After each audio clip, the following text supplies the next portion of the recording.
We're keeping the rates high, and it's hurting people from buying houses, and we don't want that. We have a lot of money coming in, and we have no inflation, and we're very strong, and we should be lowering the rates.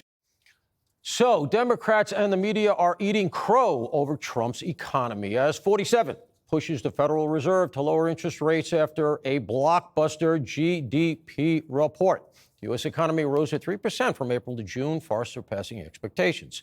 Tariff revenue is setting records, forcing Axios to admit Trump is eating other countries' lunch on trade deals. But that did not stop Democrats from trying to spin the good numbers into a tizzy. And while the Trump administration will try to wave rosy headlines about the Q2 number, today's GDP number is in fact a mirage, because some ominous numbers lurk under the hood. What it's showing is that they're trying to do with the erratic nature of his policies. When he says that there's going to be tariffs, people try to load up on buying things, and when they say they pull back, then all of a sudden they calm down. So you see this kind of whipsaw going on. All right, Jessica, let's go clockwise here. What are you going to do with this? It seems to be working, but they're telling us it's not. No, it's a strong number. I think you will sound like an idiot if you say that's not a strong number.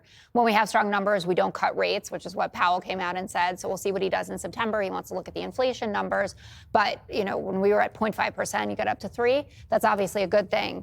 The congressman, the last one who was on, was correct, though, that the GDP number has been driven by this 35% decline in imports because everyone did front load Liberation Day, and he said all these tariffs are coming. They bought everything that they were going to need. So that boosted the GDP number for Q2. But again, I return to it's a strong number. A few of the things that I think people are paying attention to and should be: consumer spending only at 1.4%, and it was 2.8% in 2024.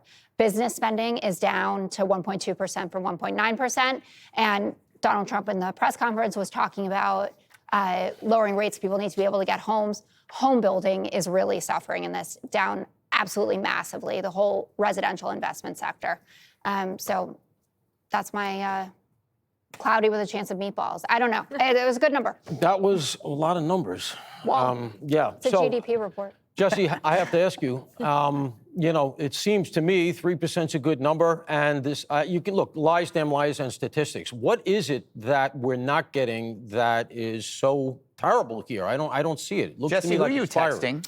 No, I mean, I'm just trying to fact check Jessica. She says business investments down, business investments exploding. 1.2%. Industrial production is 1.9% last quarter. I'll send this to you, and you can look at the numbers. I think you're cherry picking, Jessica, because right now we have an economic boom. Even in cherry picking is up. CNBC. No, it's not, because the people have been sending. Okay, well, that's also, I'm glad you brought that up, Greg, because you keep saying, like, the fruit's dying on the vine. I said it's a good number, and you can't help but fight with me. I don't know what's wrong with you. Just enjoy yourself. I am enjoying myself. You have no idea how much I enjoy it. But you're saying Donald Trump created 2 million jobs since he got sworn in for Americans, okay? For Americans. 500,000 illegals have lost their job under Donald Trump. Have you seen fruit dying on the vine? Have you seen bathrooms not being cleaned? Have you seen you said the economy was going to fall apart and that we weren't going to have fruit on the table. That's not happening, Jessica. Everything you've said has been wrong. What is the cost of your fruit, Jesse Waters? CNBC has just made fun of you all morning. They said, you should not have Democrats be your money managers because they don't know what they're talking about, except Nancy Pelosi. Warren Buffett. Except Nancy Pelosi. Warren Buffett. And Jerome should be replaced by Sweeney. Don't call him Jerome. Because this guy is terrible. He screwed Trump in his first term, raised into the boom. He has saved our butts over and over again. He's single-handedly responsible for Biden's inflation getting out of control. He was late on that, and then he's late to cut. The guy doesn't know what he's talking about. We had a 2.1% inflation number. 2.1%, Jessica. We had strong jobs growth, strong business investment, and the tariffs are going to give us stimmies. We're going to have stimmy checks from $600 to $2,400, and then we'll pay down with some of the debt. I know it's not the smartest idea. It's a dumb idea. But it's great politically, Greg. And No, we got to consider it's a that. terrible idea. right. Okay, you don't need it, but other people do. No, the whole done. point of this was for the debt. We'll do Right. both. And for the first time in a Enough. decade, we have a budget surplus. Whoa! So I'm glad we all agree.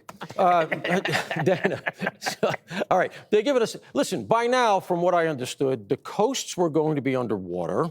We should have no bananas or avocados, right? And thanks to the tariffs, we're all going to be like, living on subsistent potatoes or something. So at what point are they going to stop? Well, politics is of the moment, and Trump's having a great moment.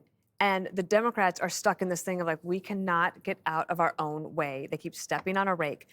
Biden's projections for economic growth were 1.5% from here for the future. One thing that hasn't been really talked about, at least not here yet, is that in the One Big Beautiful Bill, there's a lot of things that happen this year. That's not always the case with a big spending bill. Sometimes that's off into the future, like energy tax credits for Biden. Remember, the Bidens kept saying, but it's coming. The economic growth is coming. What the president has done is said, first of all, to his energy secretary and the Department of Interior and to EPA Lee Zeldin, do what you need to do to unleash American energy so that we can have more here. So that's working. Energy prices are down.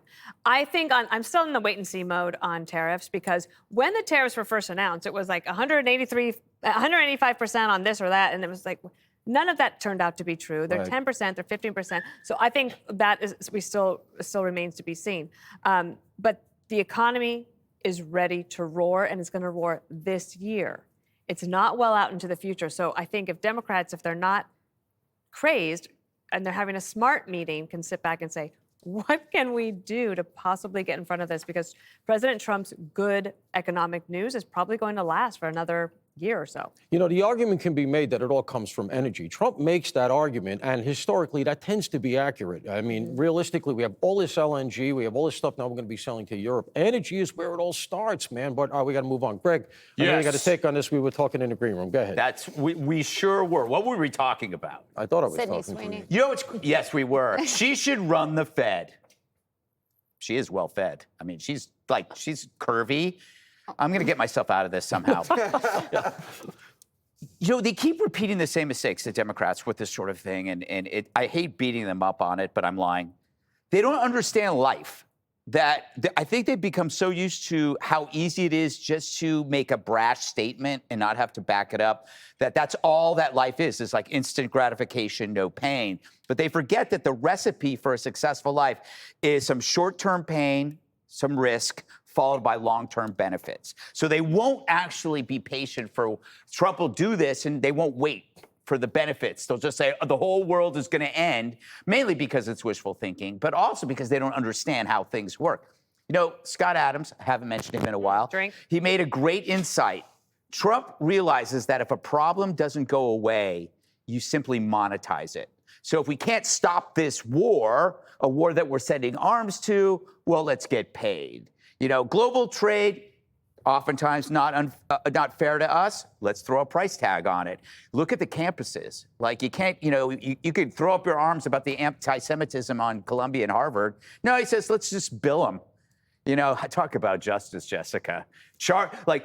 Making a profit off anti-Semitism is absolutely genius, and that's what he's doing to them. Anti-Semitic. Yeah, it's a disincentivizing behavior. This is who Trump is. If you're going to do something we aren't crazy about it, then we want something in return. It's like if I moved from the 5 to Fox and Friends.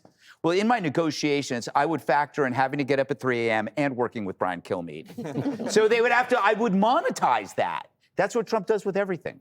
What are you going to do with the $600? Click here to subscribe to the Fox News YouTube page to catch our hottest interviews and most compelling analysis. You won't get it anywhere else.